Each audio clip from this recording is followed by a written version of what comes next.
জি sir. আসসালামু জি আলাইকুম। Sir. প্রিয় শিক্ষার্থীরা, শুভ সকাল। সবাই ভালো আছো? জি স্যার, আলহামদুলিল্লাহ। রাতুল, জায়েদ, রাশেদ, জি স্যার। তারপর হচ্ছে বরকত নাকি আকিবুল ইসলাম, সামির, মোহতাসিন, মোটামুটি সবাই রেগুলার ক্লাস করে। আজকে উপস্থিতি একেবারেই কম। যাই হোক, সবাইকে শুভ সকাল এবং আজকের অনলাইন ক্লাসে শুভেচ্ছা জানাচ্ছি। তোমরা জানো যে আমরা ব্যবসা সংগঠন ব্যবস্থাপনা দ্বিতীয় পত্রের দ্বিতীয় অধ্যায় গত ক্লাসে আলোচনা করেছি এবং সেখানে যে হোমওয়ার্কটুকু দেওয়া হয়েছিল সবাই করেছো তোমরা? জি স্যার। করেছো? জি স্যার। কারা কারা করেছো একটু দেখাও তো দেখি। যারা যারা হোমওয়ার্কটুকু করেছো লিখে লিখে প্র্যাকটিস করার কথা না? লিখে জি স্যার। প্র্যাকটিস। জি স্যার। আচ্ছা, জায়েদ বলো দেখি। জি জায়েদ, স্যার। জায়েদ। আব্দুল্লাহ আবু জায়েদ বলো। জি স্যার। একজন আদর্শ ব্যবস্থাপকের কি কি দক্ষতা থাকা উচিত? স্যার আমার পড়া হয়নি স্যার। পড়া হয় নাই। বরকতুল্লাহ বলো। একজন আদর্শ ব্যবস্থাপকের কি কি দক্ষতা থাকা উচিত? আর আজকে আমি স্যার প্রথম ক্লাসে স্যার। প্রথম। হাসান জামিল বলো। একজন আদর্শ ব্যবস্থাপকের কি কি দক্ষতা থাকা উচিত? স্যার আমার বই কেনা হয় নাই তো এখনো পড়তে থ্যাংক পারি ইউ, নাই। Thank you, thank you very much. আচ্ছা, রাফিদ শেখ জি স্যার। বলো, প্রশ্ন উত্তর বলো। স্যার কারিগরি দক্ষতা, তারপর হলো মানবীয় দক্ষতা, তারপর সমস্যা অনুধাবনের দক্ষতা, ধারণাগত দক্ষতা, আর স্যার চারটাই। শারীরিক ও মানসিক সামর্থ্য। আচ্ছা, এগুলো গুণাবলী, ওগুলো হচ্ছে গুণাবলী, এটা দক্ষতা নয়। গুণাবলী। আচ্ছা স্যার। মোহতাসিম বলো। Yes sir. হ্যাঁ বলো, একজন আদর্শ ব্যবস্থাপকের কি কি দক্ষতা থাকা উচিত? স্যার মানবীয় দক্ষতা, কারিগরি দক্ষতা, ধারণাগত বা কল্পনা সংক্রান্ত দক্ষতা, সমস্যা অনুধাবনের দক্ষতা। আচ্ছা, জায়েদ আব্দুল্লাহ তোমার কাছে বই আছে? না স্যার, এখনো বই কিনিনি sir. Thank you very much. Samir জি স্যার। বই আছে? হ্যাঁ স্যার, বই কিনছি স্যার। হ্যাঁ, বই বলো তুমি। আদর্শ ব্যবস্থাপকের দক্ষতা। স্যার আদর্শ ব্যবস্থার দক্ষতা হচ্ছে ধারণাগত দক্ষতা, হ্যাঁ। মানবীয় দক্ষতা, হ্যাঁ। সমস্যা অনুধাবনের দক্ষতা, আর হচ্ছে কারিগরি দক্ষতা। যেটা কারিগরি দক্ষতা। জি। রাতুল বলো। রাতুল, স্যার কারিগরি দক্ষতা কোন স্তরের ব্যবস্থাপক বেশি থাকা উচিত? কারিগরি দক্ষতা স্যার নিম্ন স্তরের। আচ্ছা, আকিব বলো। মানবিক বা আন্তর্জাতিক দক্ষতা কোন স্তরের ব্যবস্থাপকের বেশি থাকা উচিত? স্যার আরেকবার একটু স্যার প্রশ্ন বুঝিনি। বলছে মানবীয় বা আন্তর্জাতিক দক্ষতা কোন স্তরের ব্যবস্থাপকের বেশি থাকা উচিত? স্যার উচ্চ স্তরে স্যার। মানবীয় বা আন্তর্জাতিক দক্ষতা উচ্চ স্তরের বেশি থাকা উচিত? নো স্যার, নিম্ন স্তরে বেশি থাকা উচিত। যারা হ্যাঁ, যার আন্ডারে বেশি লোক থাকে তাদেরই বেশি থাকা উচিত। যার আন্ডারে বেশি লোক থাকে, তার আন্ডারে বেশি লোক থাকে। নিম্ন স্তরের ব্যবস্থাপক যারা আছে তারা বেশি তারা বেশি লোকের সাথে মিশে। ঠিক আছে, আন্ডারে তো উচ্চ স্তরের আন্ডারে তো সবাই, কিন্তু নিম্ন স্তরের ব্যবস্থাপক যাদের সাথে মিশে তাদের সংখ্যাটা বেশি। সুতরাং এই নিম্ন স্তরের ব্যবস্থাপককে মানবীয় বা আন্তর্জাতিক দক্ষতা বেশি থাকা উচিত। আর হচ্ছে মোহতাসিম, গত ক্লাসে প্রেজেন্ট ছিল, ধারণাগত বা কল্পনা সংক্রান্ত দক্ষতা কার বেশি থাকা উচিত?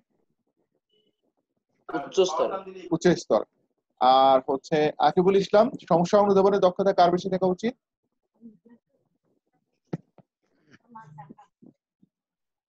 আকিবুল ইসলাম। নাভিদ, নাভিদ আছো? উচ্চ স্তরে স্যার, উচ্চ স্তরে। উচ্চ স্তরে। নাভিদ কোথায়? জি স্যার আছি। হ্যাঁ, নাভিদ বলো দেখি। প্রজ্ঞা বা দূরদর্শী, প্রজ্ঞা বা দূরদর্শী আদর্শ ব্যবস্থাপকের একটি গুণ বলতে কি বোঝায়? জি স্যার, এটা বলতে বোঝাচ্ছে হচ্ছে জ্ঞান ও চক্ষু বা বিশেষ জ্ঞান সম্পন্ন, মানে হচ্ছে কোম্পানি উচ্চ স্তরের ব্যবস্থাপকদের দূরদর্শিতা এবং হচ্ছে ব্যবস্থাপনার আর কি সঠিক অনুমান করা ব্যবসা সম্পর্কে, এটাকেই স্যার প্রজ্ঞা বা দূরদর্শিতা বলে। একজন আদর্শ ব্যবস্থাপকের এটি একটি বিশেষ গুণ, যে গুণের বিশেষ গুণ। যে গুণের বলে সে ভবিষ্যৎকে অনুধাবন করতে পারবে, ভবিষ্যৎকে অনুমান করতে পারবে, যে আমরা জি যে স্যার। পরিকল্পনা গ্রহণ করছি তার ভবিষ্যৎ সম্ভাবনা, সফলতা, ব্যর্থতা ইত্যাদি কি হতে পারে, এগুলি হচ্ছে আদর্শ ব্যবস্থাপকের প্রজ্ঞা বা দূরদর্শিতা। গুণ। আচ্ছা, রাফিদ শেখ, রাফিদ শেখ জি বলো দেখি, আধুনিক ব্যবস্থাপনার জনক কে? Sir Henry ফয়েড। বৈজ্ঞানিক ব্যবস্থাপনার জনক কে? স্যার বৈজ্ঞানিক স্যার সেইটা পারবো না। ইয়াসিন বলতে পারবে বৈজ্ঞানিক ব্যবস্থাপনার জনক কে? ঠিক মনে পড়তেছে না। মনে পড়ছে না। আকিব বলো কে? আকিব, স্যার। আকিব সুলতান। জি স্যার। হ্যাঁ বলো। স্যার কোশ্চেনটা শুনতে পাইনি স্যার, আমার নেটে প্রবলেম হচ্ছে তো। আচ্ছা, বৈজ্ঞানিক ব্যবস্থাপনার জনক কে? Sir Henry Fayol sir. না স্যার, স্যার না স্যার, স্যার বৈজ্ঞানিক ব্যবস্থাপনার জন্য হলো স্যার এফডব্লিউ টেলর।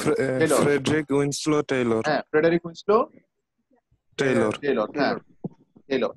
আচ্ছা, আর ব্যবস্থাপনার 7টি কাজ, মৌলিক কাজ, এর নাম কে বলতে পারবে? স্যার পারবো। হ্যাঁ বলো, 7টি মৌলিক কাজের নাম বলো। স্যার ব্যবস্থাপনার 60টি কাজগুলো হলো স্যার, এক নাম্বার হলো স্যার পরিকল্পনা, 2 নাম্বার সংগঠন, 3 নাম্বার হলো স্যার কর্মী সংস্থাপন, 4 নাম্বার নির্দেশনা, 5 নাম্বার প্রেষণা, 6 নাম্বার সমন্বয়, 7 নাম্বার হলো স্যার নিয়ন্ত্রণ। আর কে বলতে পারবে? স্যার আমি স্যার। হ্যাঁ বলো। পরিকল্পনা, সংগঠন, কর্মী সংস্থান, নির্দেশনা, প্রেষণা, সমন্বয় সাধন, নিয়ন্ত্রণ। আচ্ছা, বাকি আর কে কে বই কিনে নাই? কেন তোমরা বই কেনো নাই? তোমাদেরকে সময় দিচ্ছি আজকে এবং কালকে, আজকালের মধ্যে বই কিনে শেষ করতে হবে। নেক্সট হচ্ছে সোমবার, নেক্সট মঙ্গলবার আমি কিন্তু প্রত্যেকের বই হাতে দেখতে চাই। এই ঠিক আছে? জি স্যার ঠিক আছে। জি স্যার, জি স্যার। কে কে কার কার কাছে বই নাই একটু বলো তো, নামগুলো বলো, কার কার কাছে বই নাই? স্যার আমি জায়েদ। তারপর? স্যার আমি জামিল। তারপর? স্যার আমি বরকত। হ্যাঁ বরকত। তারপর? ইয়াসিন স্যার। ইয়াসিন। আর এরপরে? আমি তো খেয়ালই করি নাই যে তোমাদের বই নাই, এটা ভাবতেই পারিনি আমি। আচ্ছা, তাহলে তোমরা আজকালের মধ্যে স্যার আনে দেয়নি এখনো স্যার। হ্যাঁ, বই কিনতেই হবে, আজকালের মধ্যে বই কিনে শেষ করতে হবে। নেক্সট ক্লাসে যদি বই না থাকে তাহলে কিন্তু পানিশমেন্ট আছে। ওকে, আমরা নেক্সট ক্লাসে চলে যাচ্ছি। আচ্ছা, আরো প্রশ্ন ছিল কিন্তু সে প্রশ্নগুলো ধরার সুযোগ দেখতে পাচ্ছ, স্ক্রিন দেখতে পাচ্ছ? জি স্যার। আচ্ছা, জি আজকে স্যার। আমরা আলোচনা করতে যাচ্ছি ব্যবসা সংগঠন ব্যবস্থাপনার দ্বিতীয় পত্রের 3য় অধ্যায়, পরিকল্পনা প্রণয়ন ও সিদ্ধান্ত গ্রহণ। ব্যবস্থাপনার একটি অত্যন্ত গুরুত্বপূর্ণ একটি অধ্যায়, পরিকল্পনা প্রণয়ন এবং সিদ্ধান্ত গ্রহণ। ঠিক আছে? প্ল্যানিং এন্ড ডিসিশন মেকিং, পরিকল্পনা প্রণয়ন এবং সিদ্ধান্ত গ্রহণ। এটা থেকে এই অধ্যায়ে থেকে আমাদের আলোচনার বিষয়বস্তু হচ্ছে পরিকল্পনা কাকে বলে, উত্তম আদর্শ পরিকল্পনার বৈশিষ্ট্য তোমরা জানতে পারবে, পরিকল্পনার গুরুত্ব, পরিকল্পনা প্রণয়নের ধাপ। এরপরে দ্বিতীয় পর্বে আমরা আলোচনা করব পরিকল্পনার আঙিনা বা পটভূমি কাকে বলে, পরিকল্পনার প্রকারভেদ, লক্ষ্যের প্রকারভেদ। তৃতীয় পর্বে আমরা আলোচনা করব সিদ্ধান্ত গ্রহণ কাকে বলে, সিদ্ধান্ত গ্রহণ প্রক্রিয়া, সিদ্ধান্ত গ্রহণের সহায়তা দানকারী উপাদান, ফ্লোট অ্যানালাইসিস, সিদ্ধান্ত গ্রহণ বাস্তবায়নের সমস্যা সমাধানের উপায়। তো আমাদের আজকের আলোচনার বিষয়বস্তু হচ্ছে পর্ব 1, এই 4টি প্রশ্ন আমরা আলোচনা করার চেষ্টা করছি। ঠিক আছে? তো পরিকল্পনা কাকে বলে? তোমরা জানো যে একটি নির্দিষ্ট লক্ষ্য ও উদ্দেশ্য বাস্তবায়নের জন্য একটি প্রতিষ্ঠান প্রতিষ্ঠিত হয়ে থাকে, আর এই লক্ষ্যকে কেন্দ্র করেই ব্যবস্থাপনার একজন ব্যবস্থাপক তার সমস্ত কাজগুলো সম্পাদন করে থাকেন। অর্থাৎ লক্ষ্য যেভাবে নির্ধারিত হয়, আর লক্ষ্য নির্ধারিত হয়ে থাকে উচ্চ স্তরের ব্যবস্থাপকদের দ্বারা। তো লক্ষ্য যেভাবে নির্ধারিত হবে, একজন ব্যবস্থাপক অর্থাৎ নিম্ন স্তরের মধ্য স্তরের ব্যবস্থাপক ওইভাবেই তা বাস্তবায়নের জন্য প্রয়োজনীয় ব্যবস্থাপকীয় কাজগুলো সম্পন্ন করবেন। ঠিক আছে? তো এই লক্ষ্য অর্জনের জন্য যে সকল মানবীয় এবং অমানবীয় উপকরণগুলো রয়েছে এগুলোকে প্রপারলি কাজে লাগানোর জন্য একজন ব্যবস্থাপক তার ব্যবস্থাপকের কাজগুলো দক্ষতার সহিত করার চেষ্টা করে থাকেন। তো সেই কাজগুলো কি কি? সেই কাজগুলো আমরা দেখেছি ব্যবস্থাপনার মৌলিক কাজগুলো 7টি মৌলিক কাজ রয়েছে। সেই 7টি মৌলিক কাজগুলোর মধ্যে রয়েছে গুলো হচ্ছে ধারাবাহিকভাবে পরিকল্পনা, সংগঠন, কর্মী সংস্থান, নির্দেশনা, প্রেষণা, সমন্বয়, নিয়ন্ত্রণ। অর্থাৎ পরিকল্পনা প্রণয়ন, সংগঠিতকরণ, কর্মী সংস্থান, নির্দেশনা দান, প্রেষণা দান, সমন্বয় সাধন এবং নিয়ন্ত্রণ। এই 7টি কাজ ধারাবাহিকভাবে সম্পন্ন হয়ে থাকে। এখন এই 7টি কাজের মধ্যে আমরা বলেছিলাম প্রথম অধ্যায়ে যে প্রথম 3টি কাজ অর্থাৎ পরিকল্পনা, সংগঠন, কর্মী সংস্থান হচ্ছে ব্যবস্থাপনার প্রাথমিক মৌলিক কাজ। অর্থাৎ এই কাজগুলোতে আমাদের যে 6M রয়েছে 6M রেডি হয়, গতিশীল হয় না, রেডি হয়, প্রস্তুত হয়। তো এই প্রস্তুত করার মানে এই প্রস্তুতিমূলক কাজের প্রথম কাজ হচ্ছে পরিকল্পনা প্রণয়ন। আমরা জানবো পরিকল্পনা কাকে বলে। ভবিষ্যৎ কার্যক্রমের পূর্ব নির্ধারিত নকশা বা চিত্রকে পরিকল্পনা বলে। ভবিষ্যৎ কার্যক্রমের পূর্ব নির্ধারিত নকশা বা চিত্রকে পরিকল্পনা বলে। ঠিক আছে না? তোমাদের যখন একাডেমিক ইয়ার শুরু হয় বছরের শুরুতে জানুয়ারিতে তোমাদেরকে একটা একাডেমিক ক্যালেন্ডার দেওয়া হয় না? বলো তো দেখি। জি স্যার।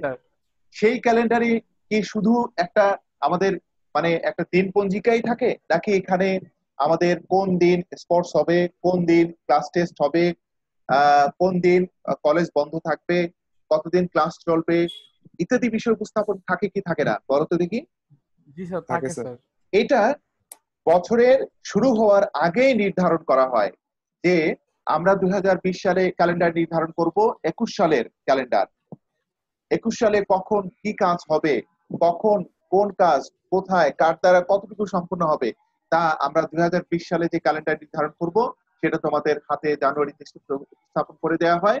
সেটা দেখেই তুমি বুঝতে পারবে কোন সময় আমাদের ষান্মাসিক পরীক্ষা হবে, হাফ ইয়ারলি পরীক্ষা হবে, কোন সময় ইয়ারফেডের পরীক্ষা হবে, টেস্ট পরীক্ষা হবে কখন, ইত্যাদি বিষয়গুলো উপস্থাপিত থাকে।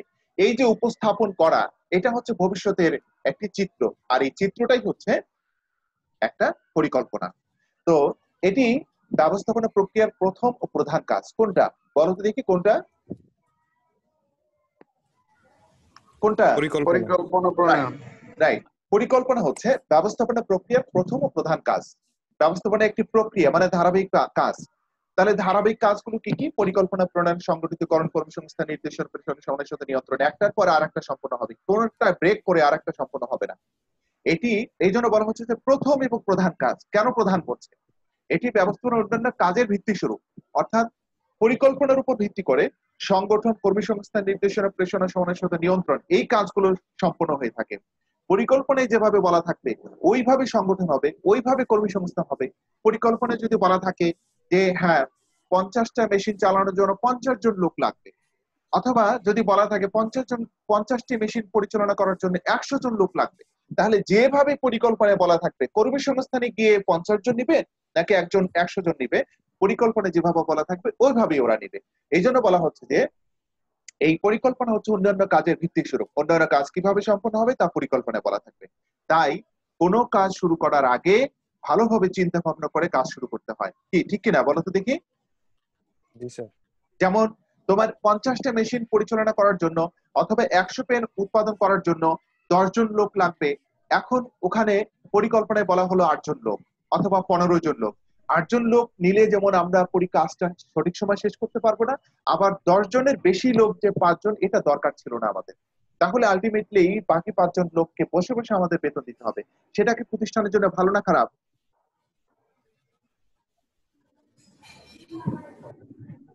প্রতিষ্ঠানের জন্য ভালো না খারাপ? তোমরা কি বুঝতে পারছো আমার কথাটা?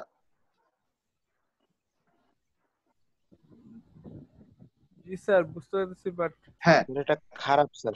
খারাপ অবশ্যই। খারাপ। আমরা আমাদের দরকারই হচ্ছে 10 জন। 10 জনের বেশি হওয়া যেমন আমাদের প্রতিষ্ঠানের জন্য ক্ষতিকর, 10 জনের কম হলে আমরা আমাদের প্রতিষ্ঠানের কাজ শেষ সময় সঠিকভাবে ভালোভাবে শেষ করতে পারবো না।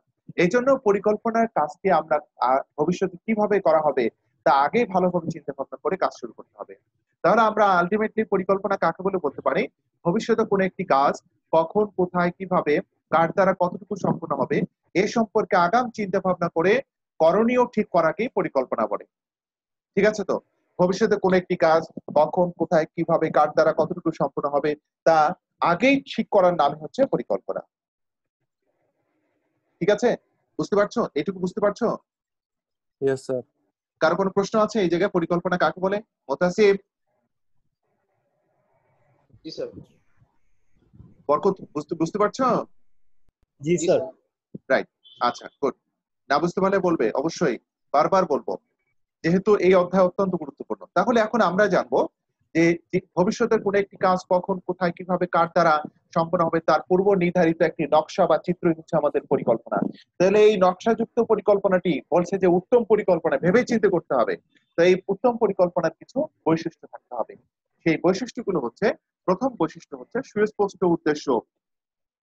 সুস্পষ্ট উদ্দেশ্য মানে হচ্ছে যে ভবিষ্যতের কোন একটি কাজ কখন কোথায় কিভাবে কার দ্বারা কতটুকু সম্পন্ন হবে তা পরিকল্পনায় সুস্পষ্টতা মানে সুস্পষ্ট হতে হবে। উদ্দেশ্য মানে হচ্ছে যাকে ঘিরে কোন একটি কাজ সম্পন্ন হবে। তো কি কাজ আমরা করতে চাই, কি অর্জন করতে চাই তা পরিকল্পনায় স্পষ্ট উল্লেখ থাকতে হবে। যেমন ধরো 10 জন লোক নিয়োগ করা হলো, তারপরে হচ্ছে 10টা মেশিন নিয়োগ করা হলো, 1 লক্ষ টাকা জোগাড় করা হলো, কাঁচামাল সংগ্রহ করা হলো, কিন্তু এগুলো ব্যবহার করে আমি সপ্তাহে কি পরিমাণ পণ্য উৎপাদন করতে চাই এটি যদি আমাদের স্পষ্ট উল্লেখ না থাকে তাহলে বলো দেখি শ্রমিকরা কি আন্তরিকভাবে কাজ করবে? No sir. তাদের তো কোনো টার্গেটই নেই। তাহলে টার্গেট নেই বলেই ওরা আন্তরিকভাবে কাজ করবে না, মেশিন অপারেট করবে না, অপচয় করার চেষ্টা করবে।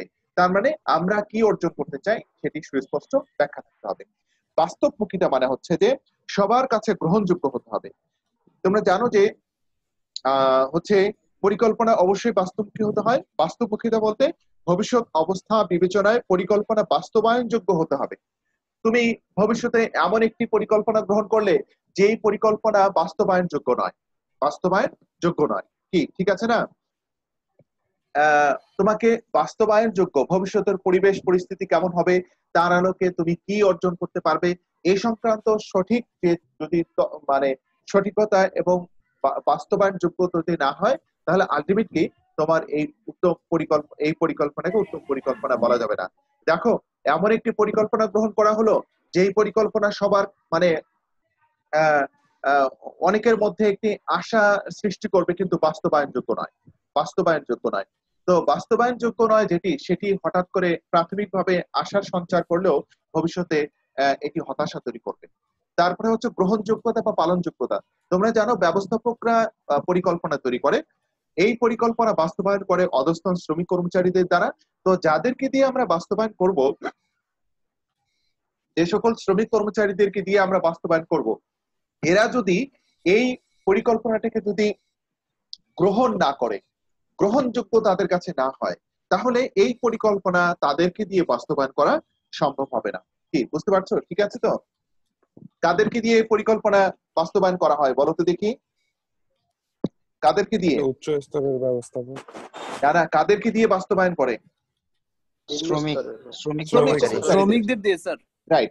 এই শ্রমিকরা যদি, যাদেরকে দিয়ে বাস্তবায়ন করা হবে, তারা যদি এটা সঠিকভাবে গ্রহণ না করে বা এটা যদি গ্রহণযোগ্য মনে না করে, পালনযোগ্য মনে না করে, তাহলে তারা এটা কাজে ফাঁকি ঝুঁকি দিবে, এরা অসহযোগিতা করবে।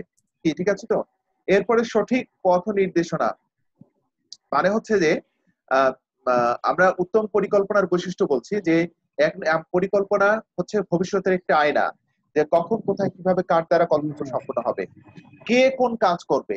তো কাজ করতে গিয়ে শ্রমিকরা বিভিন্ন সমস্যার সম্মুখীন হন।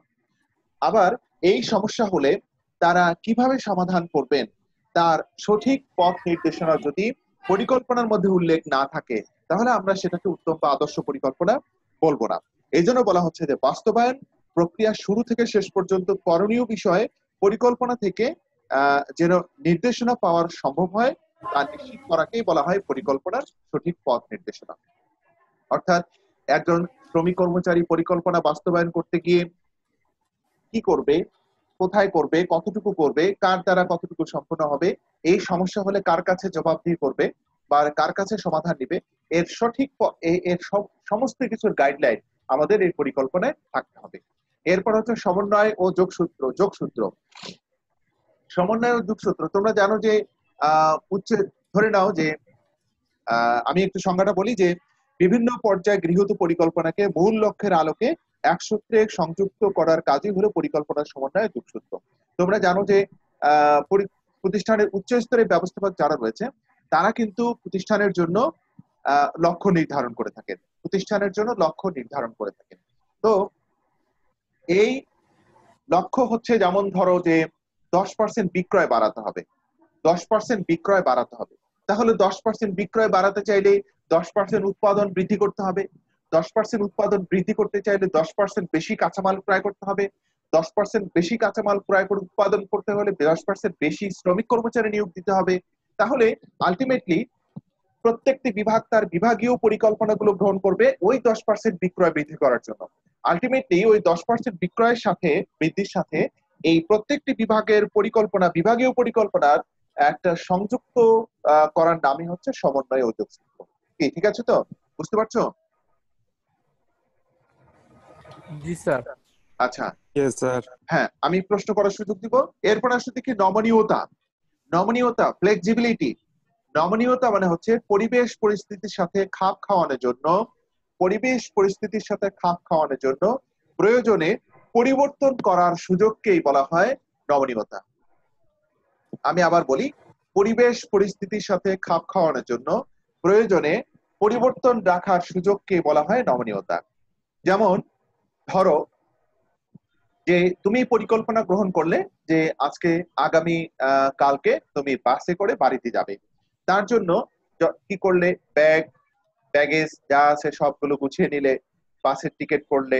এখন হঠাৎ করে ধর্মঘট দেখা দিল, কি তাই না? হঠাৎ করে ধর্মঘট দেখা দিয়েছে, তাহলে এই ধর্মঘট হলে তোমাকে বাড়ি যেতেই হবে। তাহলে এই বাড়ি যাওয়ার জন্য তোমাকে বাড়ি যেতে হবে। এখন বাস না হয়ে এখন বাসের জন্য তুমি পরিকল্পনা গ্রহণ করেছো, কিন্তু বাসে যেতে পারছো না। আলটিমেটলি তাহলে কি করতে হবে? এখন তোমাকে এই প্ল্যানিংটা চেঞ্জ করে ট্রেনে যাওয়ার একটা পরিকল্পনা গ্রহণ করতে হবে। এই যে পরিবর্তন রাখার সুযোগ। এরপরে ধরো যে হলো তোমাদের আগামীতে টেস্ট পরীক্ষা নেওয়ার একটা প্ল্যানিং আছে, তাই না? এখন টেস্টের রুটিন পরীক্ষা শুরু হয়ে গেছে, হঠাৎ করে ধর্মঘট দেখা দিল। এখন যেদিন ধর্মঘট সেদিন তো তোমরা বাসা থেকে বের হতে সাহসই পাচ্ছ না, প্রতিষ্ঠানের দায়বদ্ধতা রয়েছে। তাই তোমাকে ধরো আগামী কালকে যে পরীক্ষা আছে সে পরীক্ষা স্থগিত করে তোমাকে তার পরের দিন পরিকল্পনা দেওয়া হলো, পরীক্ষার ডেট দেওয়া হলো। এই যে রুটিনের মধ্যে যে পরিবর্তন করার সুযোগ, এই সুযোগটাই হচ্ছে আমাদের নমনীয়তা। তোমাকে বুঝতে পারছো আমার কথাটা? জি ইয়েস স্যার। স্যার। রাইট। তার মানে হচ্ছে পরিবেশ পরিস্থিতির সাথে খাপ খাওয়ানোর জন্য পরিকল্পনায় প্রয়োজনীয় পরিবর্তন রাখার সুযোগকেই বলা হয় নমনীয়তা। এটা অত্যন্ত গুরুত্বপূর্ণ একটি পয়েন্ট। এটা এখান থেকে বরাবরই প্রশ্ন হয়ে থাকে যে নমনীয়তা কাকে বলে, এবং নমনীয়তার এটার উপর ভিত্তি করে গ এবং ঘয়ের প্রশ্ন হয়ে থাকে। ঠিক আছে, তাহলে তোমরা একটু মনোযোগ সহকারে এটা পড়তে হবে। ওকে, তাহলে এবার আমরা আলোচনা করতে যাচ্ছি যে পরিকল্পনার উপর ভিত্তি করে প্রতিষ্ঠানের লক্ষ্য উদ্দেশ্য বাস্তবায়িত হয়, এবং যে পরিকল্পনা ব্যবস্থাপনার প্রাথমিক কাজ এবং অন্যান্য কাজ এই ব্যবস্থাপনার পরিকল্পনার উপর নির্ভরশীল, সেই পরিকল্পনা প্রতিষ্ঠানের জন্য কতটা গুরুত্বপূর্ণ আমরা সেই গুরুত্ব একটু পড়ব। দেখো, পরিকল্পনার গুরুত্ব একটু দেখতে চাই। আচ্ছা, পরিকল্পনার গুরুত্ব একটু খুব বেশি তোমরা একটু পড়ে নিও। আমি একটু যেতে চাচ্ছি, একটু হলো পরিকল্পনা প্রণয়নের ধাপটা একটু চাই, এটা গুরুত্বপূর্ণ একটু। ঠিক আছে? জি স্যার। তোমরা হচ্ছে পরিকল্পনার যে গুরুত্ব আছে সেটা তোমরা বাসায় পড়ে নেবে। আমি এটা শেষ করে যদি সময় পাই তাহলে গুরুত্বটুকু করবো। আমরা একটু ধাপটা আগে দেব। দেখো, যে পরিকল্পনার উপর ভিত্তি করে প্রতিষ্ঠানের সফলতা ব্যর্থতা নির্ভর করে, আমরা বলবো যে প্রতিষ্ঠানের পরিকল্পনার উপর প্রতিষ্ঠানের সফলতা ব্যর্থতা নির্ভর করবে। পরিকল্পনা যদি উত্তম হয় তাহলে প্রতিষ্ঠান সফলতার মুখ দেখবে, আর যদি ব্যর্থ হয়, মানে কি বলে, পরিকল্পনা যদি অনুন্নত হয়, উত্তম না হয়, তাহলে প্রতিষ্ঠান ব্যর্থ হয়ে যাবে, তার কাঙ্ক্ষিত লক্ষ্যে পৌঁছাতে পারবে না। তাহলে তার জন্য এই পরিকল্পনা প্রণয়নের জন্য কিছু ধাপ অতিক্রম করতে হয়। যেন তেন ভাবে পরিকল্পনা গ্রহণ করা যায় না, অনেকগুলো ধাপ অতিক্রম করতে হয়। এই ধাপগুলোর মধ্যে রয়েছে দেখো ভবিষ্যৎ মূল্যায়ন। ভবিষ্যৎ মূল্যায়ন, তোমরা জানো যে পরিকল্পনা গ্রহণ করা হবে ভবিষ্যতের লক্ষ্য উদ্দেশ্য অর্জন করার জন্য। তাহলে ভবিষ্যতের পরিবেশ পরিস্থিতি কেমন হবে সেটি আগে থেকে অনুমান করতে হয়, আগে থেকেই অনুমান করতে হয়, বুঝতে হয়। তো ভবিষ্যতের পরিবেশ পরিস্থিতি তোমাকে বিশ্লেষণ করার জন্য একটি পদ্ধতি রয়েছে, সেটা হচ্ছে SWOT অ্যানালাইসিস। বলো দেখি কি অ্যানালাইসিস, বলো তো দেখি, সবাই একসাথে বলো। SWOT analysis. SWOT analysis. SWOT analysis, দেখো SWOT, এটি 4টা ওয়ার্ডের প্রথম লেটার নিয়ে SWOT তৈরি করা হয়েছে। এস তে স্ট্রেংথ, আমি জানি না তোমরা কে কে লিখছো, যাদের বই নেই এক্সকিউজ দেখানো যাবে না যে আমাদের বই নাই। এস তে স্ট্রেংথ শক্তি, উইকনেস দুর্বলতা, অপরচুনিটি সুযোগ সুবিধা, থ্রেট হুমকি। এটি প্রতিষ্ঠানের অভ্যন্তরীণ শক্তি স্ট্রেংথ, ইন্টারনাল উইকনেস প্রতিষ্ঠানের ভেতরের দুর্বলতা, এক্সটার্নাল অপরচুনিটি বাহ্যিক সুযোগ সুবিধা, প্রতিষ্ঠানের বাইরের কি কি সুযোগ সুবিধা রয়েছে, এক্সটার্নাল থ্রেট বাইরের কি কি হুমকি রয়েছে। এগুলো বিশ্লেষণ করে আমরা ভবিষ্যৎ মূল্যায়ন করব। এই ভবিষ্যৎ মূল্যায়ন করে আমরা আমাদের পরিকল্পনার প্রাথমিক কাজ শুরু করব, যে আমাদের কি করা উচিত, লক্ষ্য কি নির্ধারণ করা উচিত ইত্যাদি বিষয়গুলো। কি ঠিক আছে না? যেমন ধরো আমার প্রতিষ্ঠানে প্রচুর অর্থ রয়েছে, দক্ষ জনশক্তি রয়েছে, কাঠামো ব্যবস্থা ভালো, গ্যাস বিদ্যুৎ পানির ব্যবস্থা ভালো ইত্যাদি বিষয়গুলো। এগুলো আমার প্রতিষ্ঠানের জন্য বলো দেখি শক্তি না দুর্বলতা? শক্তি, রাইট। তাহলে এই শক্তি যদি থাকে, তাহলে আমার অনেক টাকা রয়েছে, তাহলে বলো আমি প্রতিষ্ঠান সম্প্রসারণ করতে পারবো কি পারবো না? পারবো, রাইট। নতুন একটি লক্ষ্য নির্ধারণ করতে পারবো, তার মানে আমার প্রতিষ্ঠানের শক্তি এটা। তাহলে উইকনেস মানে হচ্ছে দুর্বলতা কি? আমার প্রতিষ্ঠানের ব্যবস্থাপকরা অদক্ষ, আর্থিক সামর্থ্য তেমন নেই, প্রতিষ্ঠানের অবকাঠামো তেমন নেই, তারপর হচ্ছে গ্যাস পানি বিদ্যুতের সংযোগ তেমন ভালো না, তারপর হচ্ছে শ্রমিকরা অদক্ষ, প্রশিক্ষণ ব্যবস্থা নেই। আচ্ছা বলো দেখি এগুলো আমাদের প্রতিষ্ঠানের জন্য দুর্বলতা না শক্তি? দুর্বলতা। এই একটু বুঝে বলো না, হ্যাঁ কি দুর্বলতা না শক্তি এগুলো? দুর্বলতা। রাইট, এগুলো হচ্ছে দুর্বলতা। তাহলে এই দুর্বলতা গুলো যদি থাকে তাহলে আমি কি ভালো কোনো সিদ্ধান্ত নিতে পারবো? No sir. না, নিতে পারবো না। No sir. রাইট। এরপর আসছে অপরচুনিটি, মানে হচ্ছে সুযোগ সুবিধা। কি অপরচুনিটি? দেখো বাইরের, আমি একসময় সিটিসেল একাই ব্যবসা করেছে, এই বাংলালিংক, গ্রামীণ ফোন, এয়ারটেল কেউই ছিল না, সিটিসেল একা ব্যবসা করেছে, কোনো কম্পিটিটর ছিল না। তাহলে এটা তার জন্য সুযোগ সুবিধা ছিল, যার কারণে তখন মিনিট নিয়েছিল, আমি 7 টাকা মিনিট কথা বলেছি তখন বাইরে গিয়ে, 7 টাকা, 10 টাকা, 15 টাকা, 20 টাকা মিনিট ছিল। মোবাইল কোম্পানি ছিল ওই সময় ধরো, মানে এই বাটন ফোন গুলো 20-30 হাজার টাকা ছিল, 20-30 হাজার টাকা ছিল এক একটা মোবাইল, তাই না? সেই সময় ওরা একেবারে মারাত্মক ব্যবসা করেছিল। তাহলে কম্পিটিটর না থাকা এটা একটা সুবিধা। কি ঠিক আছে? তো আমার অর্থের প্রয়োজন, অর্থ ঋণদানকারী প্রতিষ্ঠানের সংখ্যা অনেক বেশি। তাহলে এগুলো হচ্ছে আমার প্রতিষ্ঠানের সুযোগ সুবিধা, বাইরের সুযোগ সুবিধা। এরপরে হচ্ছে থ্রেট। কিতে কি হয় বলো তো দেখি? থ্রেট মানে হুমকি বা বাধা। কি কি বাধা রয়েছে? এখন আমার প্রতিযোগী অনেক বেশি রয়েছে, আগে যেভাবে ব্যবসা করতাম সেভাবে করতে পারবো না। তারপরে হচ্ছে ঋণদানকারী প্রতিষ্ঠানের সংখ্যা অল্প, সুদের হার বেশি, সরকারি নীতিমালা আমার ব্যবসা বান্ধব নয়, শ্রমিক পাওয়া যাচ্ছে না, তাই না?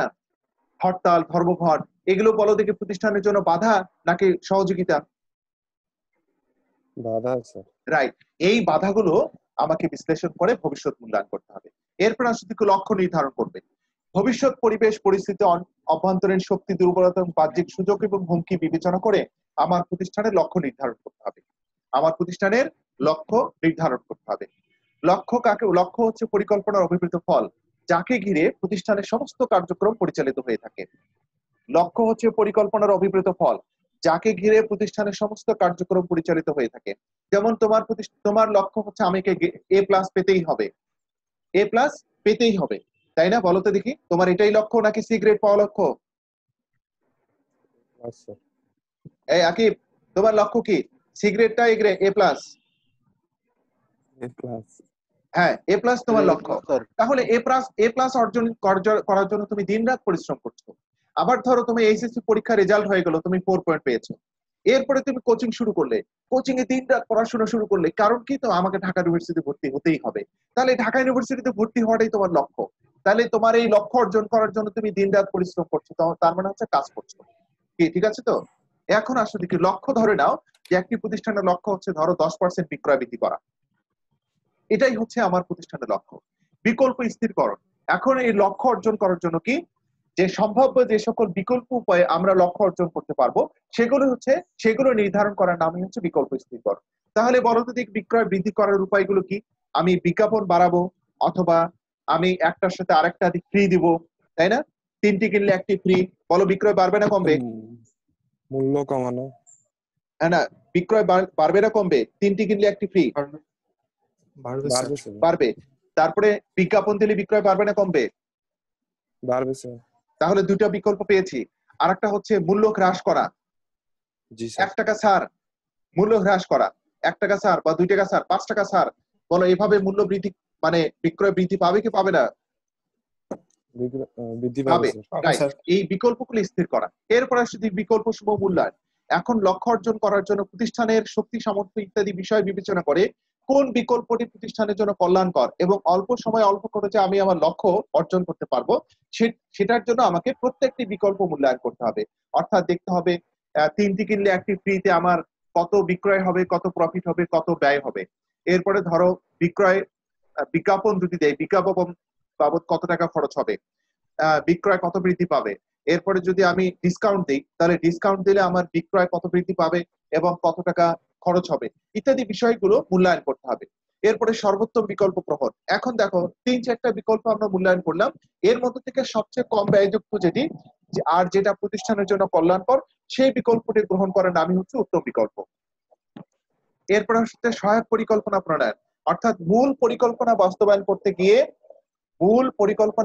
করতে গিয়ে অন্যান্য পরিকল্পনা গ্রহণ করার নামই হচ্ছে সহায়ক পরিকল্পনা। যেমন একটি এক্সাম্পল দেই, ধরে নাও যে ঢাকা রেসিডেন্সিয়াল মডেল কলেজ একটি জেনারেটর ক্রয় করার পরিকল্পনা করছে। তার মানে হচ্ছে পরিকল্পনা করলো যে কোথা থেকে টাকা আসবে, কবে ক্রয় করব, তাই না? আচ্ছা, এই যে তোমরা ঢাকা রেসিডেন্সিয়াল মডেল কলেজ 4টা বাস ক্রয় করলো, তোমরা দেখেছো নিশ্চয়ই, না? জি স্যার। বড়তে দেখে এমনি হয়েছে নাকি এটার পেছনে অনেক পরিকল্পনা গিয়েছে? স্যার পরিকল্পনা গিয়েছে। রাইট। ঢাকা রেসিডেন্সিয়াল মডেল কলেজের পরিকল্পনা হয়েছিল কি যে এই 4টা বাস আমরা ক্রয় করব, টাকা কত আছে, কোথায় অর্ডার করব, কত দিনের মধ্যে অর্ডার দিবে, এই বাসের নাম কি করণ করা হবে, ইত্যাদি বিষয়গুলো একটি পরিকল্পনার আওতাধীন ছিল। এখন এই বাস ক্রয় করে নিয়ে এসেছে, চালাতে হবে না বলতো দেখি? জি স্যার। চালাতে হবে। এই চালানোর জন্য আলাদা করে ড্রাইভার নিয়োগ দিতে হবে, ড্রাইভারদেরকে প্রশিক্ষণ দিতে হবে। তার জন্য এই ড্রাইভার নিয়োগ করার জন্য যে আলাদা করে পরিকল্পনা গ্রহণ করা হলো, এটা হলো মূল পরিকল্পনা, সহায়ক পরিকল্পনা। অর্থাৎ বাস ক্রয় করা এটি মূল পরিকল্পনা, এটার সহায়ক পরিকল্পনা হচ্ছে ড্রাইভার নিয়োগ, ড্রাইভারদেরকে প্রশিক্ষণ, ড্রাইভারের বেতন, তেল ক্রয় করা ইত্যাদি বিষয়গুলো একটি পরিকল্পনার আওতায় নিয়ে আসার নাম হচ্ছে সহায়ক পরিকল্পনা। বুঝতে পারছো তোমরা? জি স্যার। কার কোনো প্রশ্ন আছে এই জায়গায়? কার কোনো প্রশ্ন আছে? No sir. রাতুল, কার কোনো প্রশ্ন আছে? রাতুলের প্রশ্ন আছে?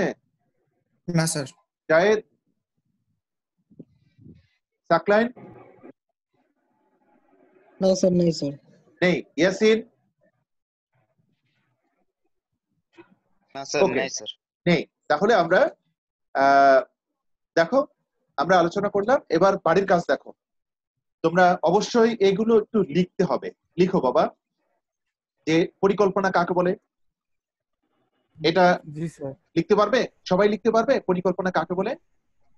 জি স্যার। এরপর হচ্ছে সিদ্ধান্ত গ্রহণ কাকে বলে?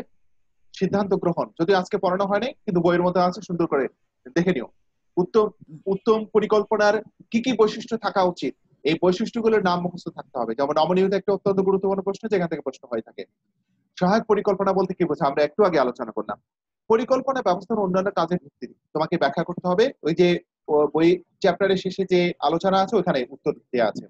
পরিকল্পনার ভবিষ্যতের আয়না, এটাও তোমাকে মুখস্থ করতে হবে, এবং পরিকল্পনা প্রণয়নের যে ধাপ এটা মুখস্থ রাখতে হবে। ঠিক আছে? জি স্যার। হ্যাঁ, তোমাদের একটু প্রেজেন্টটা নিয়ে নেই।